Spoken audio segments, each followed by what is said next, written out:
Regard des derniers agissements politiques au Sénégal, l'Afrique est-elle vraiment prête pour la vraie démocratie?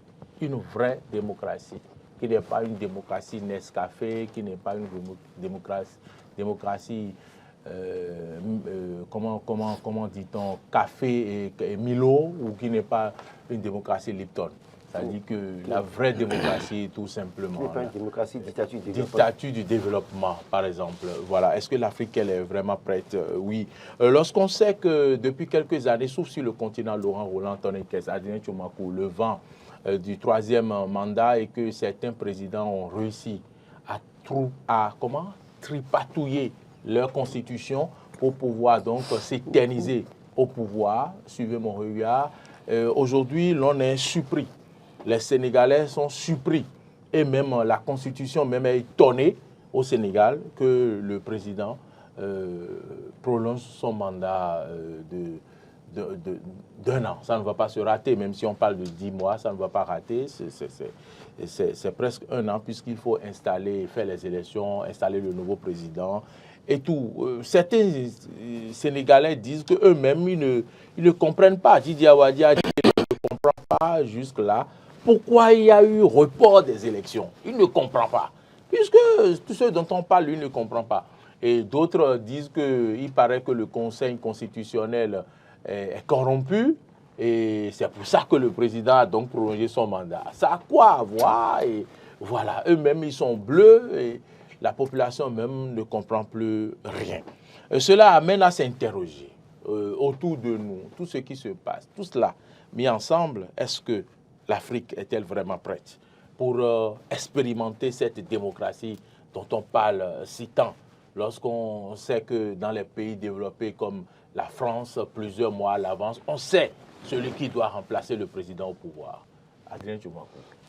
Mori Agua, merci. Il faut dire que l'Afrique, pour moi, n'est pas du tout prête pour le développement, pour la démocratie, je voudrais dire. L'Afrique n'est pas du tout prête pour la démocratie, je m'explique.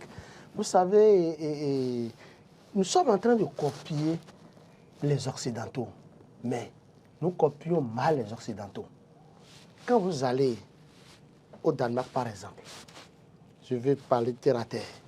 Au Danemark, les gens marchent, le président de la République va au service à pied. Dans notre cher et beau pays, le Bénin ici, par exemple, oui, Patrice Talon, lui, peut aller au service à pied. Mais son boulot, sa maison n'est pas du tout loin de mais c'est des risques. Aller au boulot à pied dans des pays comme chez nous, si on est arrivé à gifler Macron, c'est risqué. C'est risqué. Très bien. Notre éducation, vous avez giflé Macron. Oui. Est-ce qu'on peut gifler un président africain? Non, là, vous êtes cuit, quoi. Dès lors que vous êtes cuit, quoi. Non, le temps même de penser, vous avez les règles, quoi. Ouais. Gifler un président, c'est aussi la démocratie, c'est ça? Écoutez, le Béninois s'accroche à son poste. Le Béninois s'accroche à ce qu'il a. Je voudrais que vous me reposiez une question. Est-ce qu'on peut gifler qui? Est-ce qu'on peut gifler qui vous avez demandé? Laisse-moi, je passe, c'est déjà passé.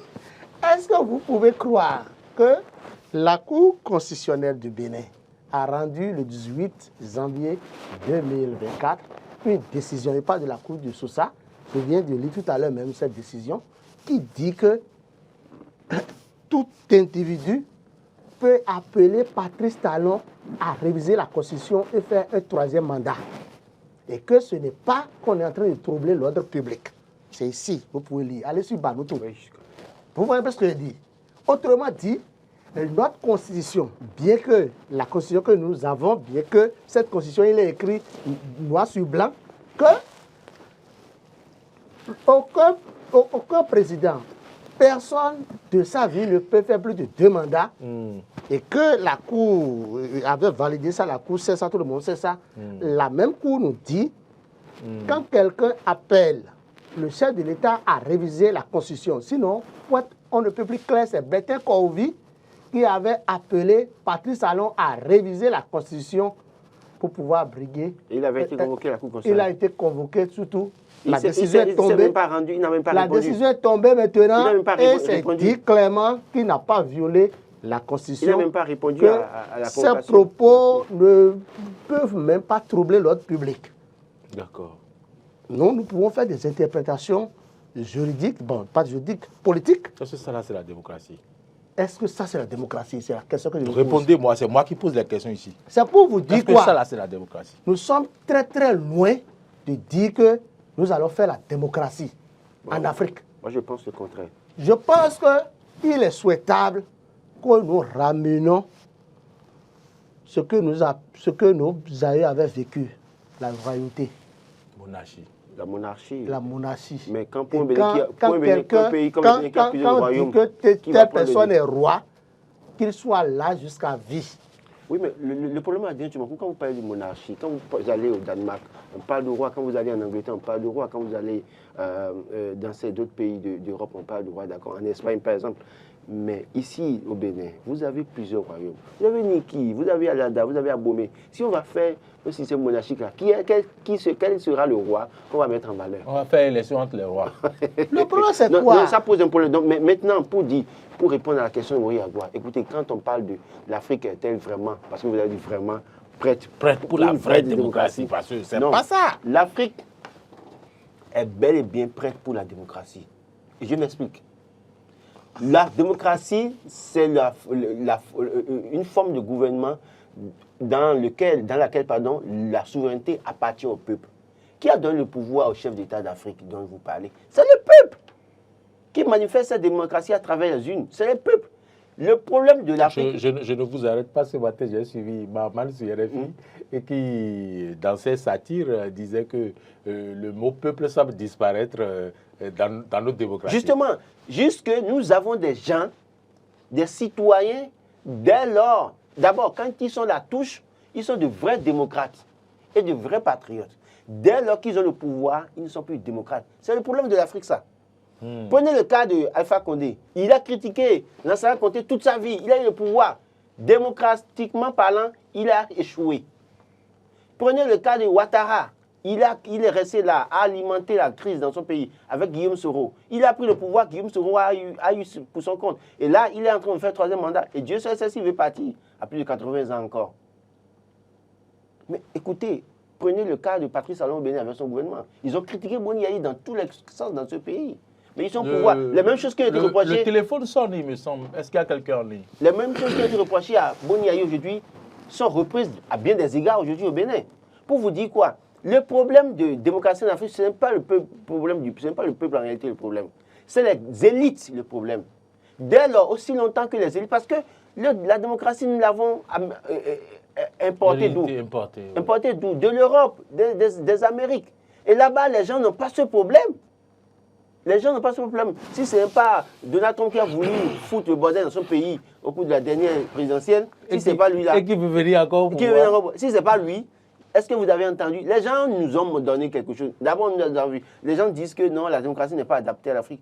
La démocratie est bel et bien adaptée à l'Afrique. C'est parce que nous avons des élites qui, dans leur tête, là, une fois qu'ils ont le pouvoir, là, c'est comme de l'opium pour eux. Ça les trouble, ça les tourmente, ils deviennent autre chose. Ils ne se contrôlent plus, ils ne se maîtrisent plus. C'est tout le problème. Pour vous dire, l'Afrique est bel et bien prête pour la démocratie. Dès lors que les peuples vont librement, en tout cas, ont la possibilité d'aller voter. Et justement, à ce niveau, qui tripatouille les élections? Qui organise la mascarade, pour reprendre notre pépé Soglo? Qui fumisterie, qui organise ça? C'est les élites. Ce n'est pas les populations. Ce qui fait que beaucoup de citoyens n'ont plus l'envie d'aller voter. Et les élites, en réalité, quel qu'en soit le taux de participation, ils veulent dérouler leur plan et continuer pour dire qu'ils sont élus. Donc, le vrai problème, c'est les élites. Écoutez, il y a des pays en Afrique quand même où les gens respectent plus ou moins ce dont on parle. Quand je prends le Ghana, même si au cours de la dernière élection, il y a eu un problème, mais au moins, d'ailleurs, quand il prend le Bénin, par exemple, le Bénin, de 91 à 2016, est-ce que nous avions véritablement un problème de test? Nous n'avions pas véritablement un problème de test. Nous avions un problème de tête dans l'interprétation et l'application des tests que nous nous sommes donnés. Mais en 2019, on nous a donné un problème de test. Et ça s'ajoute au problème de tête. Aujourd'hui, nous avons deux problèmes à régler. régler le problème des acteurs politiques qui vont respecter les tests qui se sont donnés eux-mêmes, et en même temps, régler le fait que les tests soient des tests pour l'avenir, plutôt que des tests pour 2 ans, 3 ans, 4 ans qu'on veut modifier. Quand vous allez au Sénégal, Macky Sall a parlé de réforme dans son pays. Et il a été le premier à dire que son premier mandat est intangible avec la réforme opérée dans son pays. Et c'est là que le débat a commencé pour que les Sénégalais disent que ce monsieur ne veut pas quitter le pouvoir. Mais il a dribblé tout le monde. Et puis, qu'est-ce qu'il fait maintenant? Il s'entend avec Karim Wade, soutenu par la France. Et Karim Wade crée, il y a corruption, il y a ci. Et Karim Wade, qu'est-ce que Gabriel Attal a sorti un décret pour dire publiquement, pour rendre officiel un décret pour dire que Karim Wade n'est plus sénégalais? Quel intérêt a-t-il là-dedans? Karim Wade étant le pignon de la France aujourd'hui, on l'utilise parce qu'on sait très bien que ceux qui se sont constitués en opposition, s'ils gagnent les élections, il se peut que les intérêts de la France soient en difficulté. Donc, on va s'entendre avec Macky Sall et on essaie de créer une certaine entente avec Karim Wade parce que quand la réforme a été votée au Parlement sénégalais, c'est les députés du parti de Karim Wade qui se sont ajoutés aux députés de la mouvance de Macky Sall pour voter. Alors que les députés de l'opposition sont sortis. Donc, pour vous dire, le vrai problème, la démocratie en Afrique, ce n'est pas les peuples. L'Afrique est bel et bien prête pour la démocratie. Nous avons des élites qui, dans leur tête, je ne sais pas, qui pensent qu'ils sont les seuls intelligents, qui pensent que c'est seulement leur maman qui font les seuls enfants intelligents au monde et en Afrique, et que sans eux, l'Afrique ne peut pas décoller. C'est une erreur, c'est une bêtise. Je suis parfaitement d'accord avec vous, Laurent Roland-Tony. Qu'est-ce que l'Afrique, elle est bien prête pour une démocratie, une vraie, et qu'elle peut la faire. Et je suis d'accord avec votre raisonnement. Vous pouvez participer à ce débat en nous appelant au 96 76 68 68. Laurent Roland-Tony, oui, Adrien Tchomamou, je me retourne vers vous. Voyez-vous, nous avons un problème de tête puisque déjà, dans ces petites institutions universitaires, ces jeunes qui sont à la tête de ces institutions, il suffit de nommer un président d'une institution ou bien d'un bureau d'entité, d'union d'entité, et le gars, il veut s'éterniser, il ne veut plus laisser ce poste-là. Ça dit qu'il doit s'éterniser là, il doit faire 4-5 mandats, même si il peut faire un mandat. Est-ce qu'on n'a pas un problème à ce niveau? On a un véritable problème. C'est pour ça, moi, je dis que je roule pour la monarchie. Vous savez, l'Afrique n'est plus possible. Il n'est plus possible chez nous. Je reconnais que ce n'est plus possible. Comme le Bénin, c'est pas possible. Je reconnais que ce n'est plus possible. Mais ce qu'il faut comprendre, c'est quoi? La démocratie, c'est la pluralité des expressions. C'est la pluralité des idées. C'est la liberté d'expression, la liberté d'aller et de venir. Mais, écoutez, c'est le genre de liberté que je viens de citer là. Vous pensez que les chefs d'État africains aiment ça? Tous les chefs d'État africains ne peuvent pas aimer, par exemple, la liberté de la presse. Si au Bénin, nous avons cette chance d'avoir la liberté de la presse, vous pensez que c'est pareil dans les autres pays africains? Tel que nous exprimons au Bénin ici. Vous suivez les rapports de Reporters sans frontières, où on dit qu'il y a tel nombre de journalistes assassinés, tel nombre de journalistes tués. Qui sont ceux qui commanditent ces assassinats, vous pensez? Mais je ne veux pas parler des chefs d'État, mais c'est des gens qui sont très très proches du pouvoir, qui commandent ces assassinats. Vous pensez que... À l'insu même des décideurs politiques. C'est ça. Est-ce que vous pensez que les chefs d'État, les ministres, je ne parle pas du Bénin, en Afrique en général, est-ce que vous pensez que les gens sont d'accord que la presse dénonce leurs dérives? Vous pensez que les décideurs sont-ils d'accord qu'on mette sur tapis, qu'on dénonce à la face du monde entier les incohérences de leur gestion? C'est de ça qu'il est question. Or, si c'est... S'il s'agissait d'une royauté où, bon, on dit que c'est telle personne qui est là, il faut que c'est sa décision qui passe. On n'est pas dans une logique de remettre en cause ce qu'il souhaite. Vœu ou feu, c'est que vous voulez et vous allez faire ça. Et c'est en cela, moi, je dis que ceux qui étaient restés au temps froid de la Révolution pour contribuer au développement de mon cher et beau pays, le Bénin par exemple, ceux-là, aujourd'hui, quand vous les rencontrez sur la voie, quand vous échangez avec eux, vous gagnez quelque chose en plus. C'est de ça qu'il est question. Le Bénin, par exemple, le Bénin est sur la voie de la démocratie, mais ce n'est pas encore ça. Il nous faut beaucoup de choses. Vous voyez ce que se passe au Sénégal. Hein? Allô, il y a quelqu'un en ligne. Allô, bonjour. Comment ça va? Ça va bien, bonjour monsieur, merci de vous présenter. Je m'appelle Bossou Désiré. Monsieur Désiré Bossou, vous nous appelez d'où? J'appelle de Cotonou. D'accord, d'accord. Allez-y pour votre préoccupation. C'est le pasteur d'unité. C'est le pasteur de votre frère Toubacou. Oui. Adrien. Ah, le pasteur, c'est le pasteur. Ah, mon pasteur, bonjour. Ah oui, oui. Non, on est dans tout, hein. C'est mon pasteur. Vous les trois là. Oui. Si je vous vois tous les matins là, je suis très content. Merci beaucoup. Et je suis fier à vous regarder. Vraiment. Bon, je vous salue. Merci beaucoup. Nous vous saluons aussi, pasteur. Merci, pasteur. Grand merci pour votre contribution. Merci pasteur. Beaucoup. Oui. Oui. Bonne journée.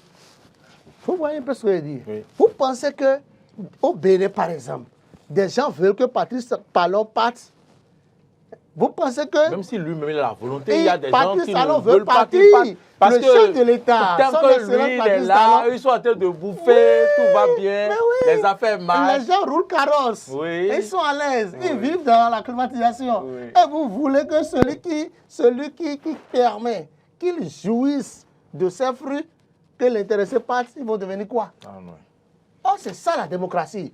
Il faut que l'autre parte pour que l'autre vienne s'asseoir. Pour que d'autres prennent aussi la place de ceux qui bouffaient. C'est ça. J'ai suivi, c'est dans toutes les différentes, je vais dire comment on l'appelle, c'est dans tous les compartiments des corps de métier. Ce que je dis là, ce n'est pas seulement tu es acteur politique ou bien tu es ci, tu es ça. Et je pense... Il y a quelqu'un en ligne. Hein. Bonjour. Bonjour le plateau. Bonjour, monsieur Rigobert. Salut. Comment allez-vous? Ah, mon ami me manque beaucoup, Lokota. Oui, il va nous revenir. Vraiment, je vous dis bien. Alors, que dites-vous à propos de ce sujet? Est-ce que l'Afrique est-elle prête pour la démocratie? D'abord, je vais vous demander, qu'est-ce que vous appelez démocratie? Ce que vous savez. Non, moi, je ne sais rien. Bon, c'est nous qui posons la question et vous répondez. La démocratie, c'est la pluralité des idées, la pluralité des expressions. La démocratie, La pluralité des idées, des expressions. Vous ne savez. Ayez le courage de dire tout ce que vous avez et d'avoir le courage de l'assumer. Mais c'est la gestion aussi du pouvoir. Dans l'Afrique, et en Afrique, qui a fait que l'humilité, d'aider celui qui est là à réussir. Et qui ne va pas chercher à le détruire pour prendre sa place. Je dis en Afrique, pour ne pas dire dans le monde entier. J'ai envie de vous dire que ce que vous semez, vous moissonnez. Donnez-moi alors le nom d'un chef d'État qui n'a pas critiqué les autres avant. Aucun Africain n'a le cœur démocrate. Aucun Africain, aucun. Même toi, le qui est là. Est-ce que tu peux dire maintenant que oui, toi, tu vas aider le président qui est là. Tu n'es pas dans le gouvernement, tu es au pouvoir. Et toi, tu vas voir le cœur de dire ce que tu vas dire pour que le président qui est là réussisse. Quand vous dites ça, j'ai comme l'impression que vous ne nous suivez pas. Moi, je n'ai jamais fait de critique sans faire de proposition ici. J'en ai toujours fait. Je te dis, si dans le monde et dans ce pays ne fait pas la politique, mais tu parles de la politique, non? Alors, c'est pour vous dire, aujourd'hui maintenant, ce qui se passe au Sénégal, vous avez vu le comportement de Karim Wade. Il n'a pas joué maintenant l'opposition. Répondez-moi.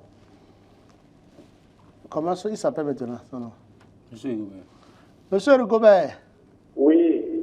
pensez-vous qu'en Afrique, quand les gens ont le pouvoir, ils veulent quitter le pouvoir? Je vous donne l'exemple de la Côte d'Ivoire, par exemple, l'exemple du Togo, l'exemple du Sénégal. Si le chef de l'État maintenant décide de proroger son mandat, il n'y a pas... Est-ce que tout ça, c'est la démocratie? Bon, Moi, permettez-moi. Je crois que... En Europe, il y a des chefs d'État qui veulent même démissionner. Vous voyez un peu ce que je dis? En Europe, dans certains pays, quand un chef d'État fait un mandat, c'est qu'il... En novembre dernier, un ministre de la Grande-Bretagne a démissionné. Ah oui, c'est ça. D'accord? Rigobert, merci. A Merci de nous avoir démissionné appelé. parce qu'il estime que ce qu'on lui paye ne lui permet pas suffisamment de supporter les charges de sa maison et autres là. Et donc, il préfère être son poste de député où il a 100 000 livres sterling par mois. Et puis après, ça lui permet de faire d'autres choses et de gagner de l'argent. C'est des exemples, c'est tout le contraire ici. Et quand Rigobert dit que, par exemple, que qui est démocrate, est-ce que... Moi, je dis toujours une chose. Sauf erreur de ma part, hein. Moi je pense que quand je dénonce Patrice et critique Patrice Talon, je fais des propositions. La plupart du temps, je fais des propositions. Le problème, c'est que Talon est venu au pouvoir comment? En critiquant Patrice Yahi Boni, avec un groupe où ils ont dénoncé, ils ont critiqué Boni Yahi, ils ont vilipendé Boni Yahi comme ils le veulent. Aujourd'hui, dans la vie, il n'y a rien de gratuit. Vous semez, vous récoltez. L'argument phare que Patrice Talon avait brandi pour venir au pouvoir, c'est que Boni Yahi voulait réviser la Constitution. Non. Et qu'il veut, il demande à ce que Boni Yahi lui demande de l'aider financièrement à réviser la Constitution. Il a refusé. Et qu'il aura refusé. Maintenant, lui aujourd'hui, il a déjà révisé la Constitution et il vient encore réviser la Constitution pour une seconde fois. Souffrez qu'ils subissent. Maintenant, les députés disent qu'ils vont écouter son mandat. C'est pour ça que moi je dis on ne doit pas écouter son mandat. On va aller sur ce terrain. Moi, je pense qu'au-delà de... Permettez-moi de lire les réactions sur les plateformes rapidement parce qu'il est 9h29. On aura Alfred Assoba. On ne va jamais écouter le mandat de Patrice Talon. Le développement de l'Afrique n'est pas pour demain. Nous avons des dirigeants mal élus qui sont des insatiables et dont l'objectif est la recherche de leur bonheur personnel. La prospérité partagée qui est absente dans nos pays africains est une source de crise pauvre qui appauvrit l'Afrique. Et puis, Doukoui, Jean de Dieu, le mot démocratie n'est pas africain. Donc, rangez ce dossier. Réfléchissons pour la vie de nos enfants. Landry Sessi dit, nous avons mal compris le vrai sens de la démocratie, surtout nous les Africains. Nous avons mis l'impolitesse à la place de la démocratie. Plus de respect à l'égard de nos autorités. Et puis, Shalom Business Center, vous savez, la démocratie en Afrique n'est pas locale, c'est une démocratie étrangère. Achille Vaudounou dit non, vraiment, hein, moi je n'espère rien de bon, sauf si Dieu même descend. Yves Arantor, il est souhaitable que cette question se réfère en premier lieu au Bénin avant de déboucher sur les pays voisins. Jérôme Derouillon, c'est quoi la démocratie? Est-on réellement libre sous la démocratie conçue par l'Occident? Point d'interrogation. Diverdé Ariel Ruisuga, en fait, la démocratie n'est pas pour l'Africain. La monarchie, oui. Et puis, Evans Maouillon, pour finir, la démocratie n'est pas pour l'Afrique. Oublions ce machin. Adrien Tchoumakou, on va conclure. Pour conclure, je voudrais saluer la décision de la CEDEAO, son communiqué. Toutefois, je dis que... Pas trop tôt, hein? Je dis que le communiqué, il reste beaucoup à faire, il reste beaucoup à dire, parce que ce communiqué, c'est un communiqué timide, c'est un communiqué qui doit préciser beaucoup de choses. Il est souhaitable que la CEDEAO revienne sur un autre communiqué pour parler, par exemple, du cas du Bénin, parce qu'on ne peut en aucun cas écouter le mandat de Patrice Talon. Ça vous tient à cœur. Ça me tient à cœur. Je ne fais pas de la révision de cette constitution. Non, écoutez, Patrice Talon est élu pour 5 ans. Il faut qu'il fasse les 5 ans. D'accord. Okay. Vous comprenez? Moi, je crois que l'Afrique est bien prête pour la démocratie, juste que nous avons des élites qui n'ont pas donné la suite dans les idées. Ils dénoncent quand ils sont en route. Ils sont des vrais patriotes démocrates quand ils ne sont pas au pouvoir. Et dès lors qu'ils viennent au pouvoir, ils oublient tout ce qu'ils avaient dit. Et puis, on est dans un éternel recommencement. C'est tout le problème pour l'Afrique. Dès lors qu'on aura des cadres, des élites assez réfléchis, qui savent qu'il faut quitter les choses avant que les choses ne vous quittent, je crois que l'Afrique va expérimenter la vraie démocratie. Et dire que le développement exige une autre forme de gouvernance, c'est une erreur. c'est une bêtise que de dire ça à chaque fois. Merci à toute l'équipe de production et d'organisation de cette émission. C'est Dr Boris qui était derrière la machine à 3000 boutons. Et juste derrière lui, c'est Alain Alou, jeune et compétent. Et puis de l'autre côté de la diffusion, Martin Tonissé, merci pour l'indulgence. Et puis Modeste Koundé-Kondi, c'est le community manager. Merci également pour les réactions sur les réseaux sociaux. Adrien Tchomakou, merci. C'est un plaisir. Merci. On se donne rendez-vous vendredi pour un autre numéro en ce qui me concerne. Sinon demain, vous serez en compagnie de Ahmed Arekba et de Laurent Roland Tonikès. Bonne journée à toutes et à tous et à bientôt.